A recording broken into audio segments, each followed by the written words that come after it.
Avec pour mission principale d'accélérer le processus d'opérationnalisation du marché financier de la communauté économique et monétaire d'Afrique centrale, Jacqueline Adiaba Kembe et Salvador Mangue Ayingono, respectivement présidente et secrétaire générale de la commission de surveillance du marché financier de l'Afrique centrale, ont été renvoyés à l'exercice de leurs fonctions ce vendredi. Les défis ainsi que les problématiques qui s'opposent à la cause du MAF ne vous sont pas étrangers.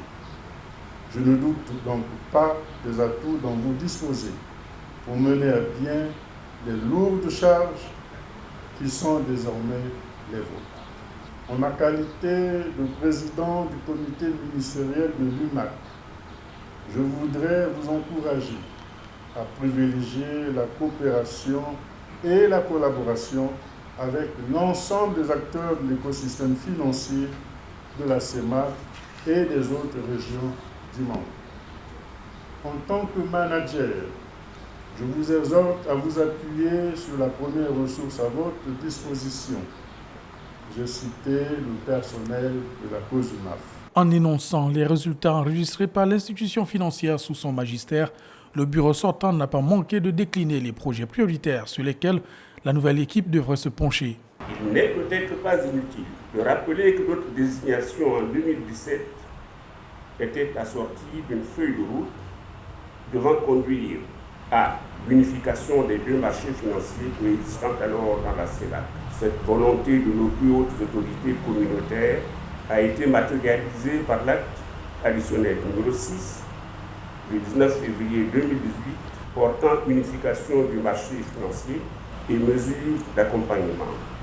Que 5 années durant, toute notre énergie et toutes nos forces ont été mobilisées aux fins de la réalisation de cette mission.